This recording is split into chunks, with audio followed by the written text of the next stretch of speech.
Terima kasih Anda masih bersama kami di Top News. Pemirsa, bukan tanpa bukti jika istilah mafia peradilan dan maklar kasus muncul di masyarakat. Belum hilang ingatan publik atas kasus suap hakim dalam perkara Ronald Tanur dan temuan uang suap hampir 1 triliun rupiah di rumah Zarof Richard, mantan pejabat tinggi Mahkamah Agung. Kini kembali terungkap suap terhadap Ketua Pengadilan Negeri Jakarta Selatan Muhammad Arif Nurianta. Masihkah peradilan punya kredibilitas? Berikut ulasannya dalam Top Review.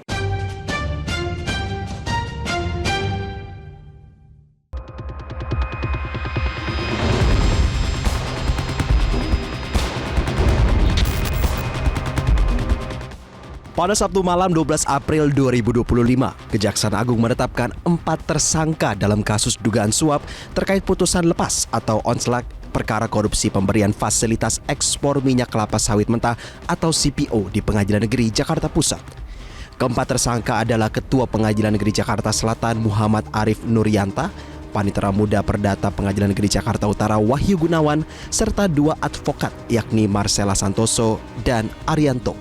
Dugaan suap terhadap Muhammad Arif Nurianta diterima saat Arif masih menjabat sebagai Wakil Ketua PN Jakarta Pusat.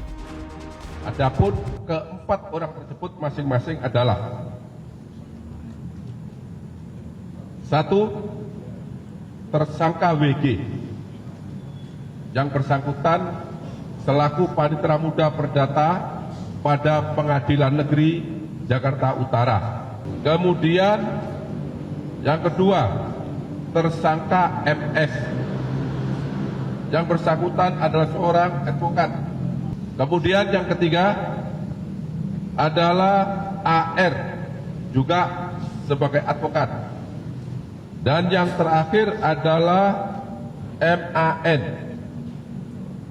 yang bersangkutan saat ini menjabat selaku Ketua Pengadilan Negeri Jakarta Selatan. Arif diduga menerima suap sebesar 60 miliar rupiah untuk memengaruhi susunan majelis hakim dan memastikan bahwa 3 perusahaan besar yakni Wilmar Group, Permata Hijau Group, dan Musimas Group dinyatakan bukan sebagai pelaku tindak pidana alias onslak. Adapun susunan majelis hakim yang mengadili korupsi ekspor minyak sawit mentah dengan terdakwa korporasi ini adalah Ketua Majelis Hakim Juyamto dengan anggota Ali Mutarom dan Agam Syarif Baharudin serta panitera pengganti Agnasia Marliana Tubalawoni. Hakim membebaskan para terdakwa karena perbuatan tersebut bukan merupakan tindak pidana. Atas putusan tersebut, Kejaksaan Agung mengajukan kasasi. Dalam kasus ini, Kejaksaan Agung menyita barang bukti mobil mewah dan pecahan uang tunai dalam dugaan kasus suap Ketua Pengadilan Negeri Jakarta Selatan Muhammad Arif Nurianta. Penyidik juga menyita uang tunai dalam bentuk dolar Singapura, dolar Amerika Serikat, dan rupiah. Uang tunai disita dari rumah dan mobil milik Wahyu Gunawan dan disita dari rumah Arianto. Selain barang bukti uang tunai, deretan mobil mewah pun disita Kejaksaan Agung.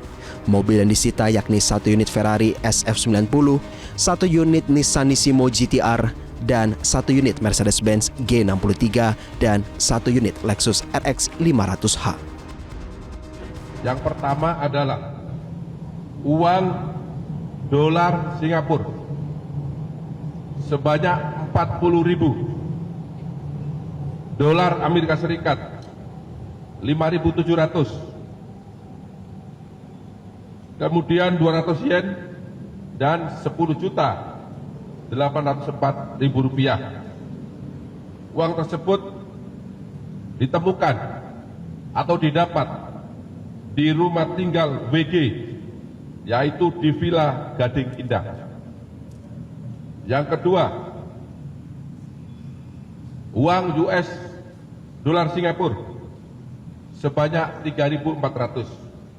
Kemudian 1 unit mobil Veran Spider,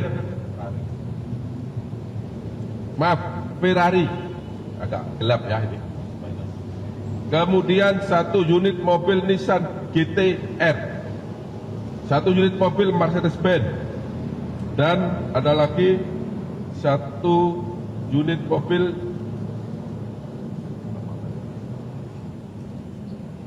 ini mereknya nggak tulis tapi ada di sebelah, bisa dilihat ya. Lexus ya, kalau nggak salah Lexus. Kasus ini menambah panjang kasus suap yang melibatkan hakim.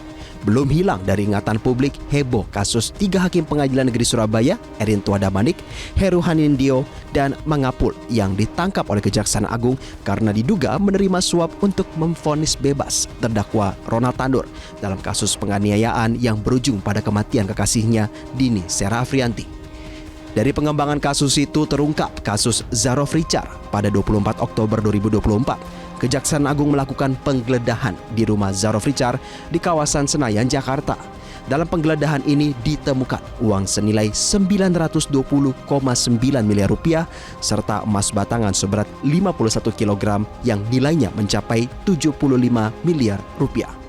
Penyidik menduga uang dan emas itu merupakan hasil dari praktik pengurusan perkara yang dilakukan Zarof sejak tahun 2012 hingga 2022. Temuan ini menjadi contoh nyata bagaimana mafia peradilan beroperasi dari dalam sistem hukum. Dari kasus Zarof Richard dan kasus lainnya, cara kerja mafia peradilan umumnya melibatkan peran panitera sebagai maklar kasus.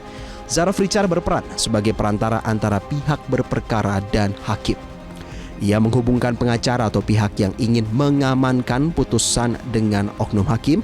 Ia menerima suap dan mengatur agar putusan sesuai permintaan. Dalam kasusnya, Zarof menerima uang terkait pengurusan perkara di Mahkamah Agung.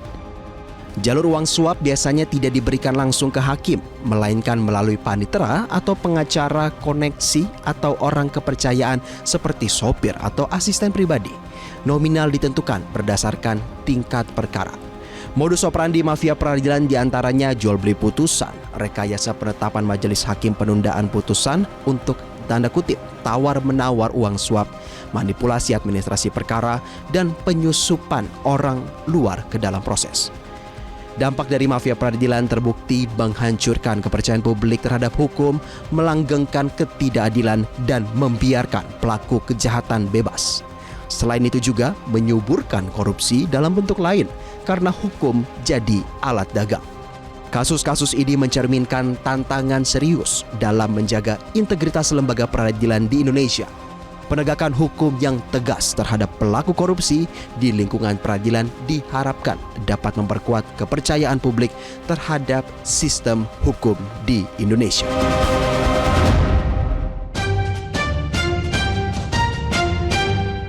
Jelajahi cara baru mendapatkan informasi. Download Metro TV Extend sekarang.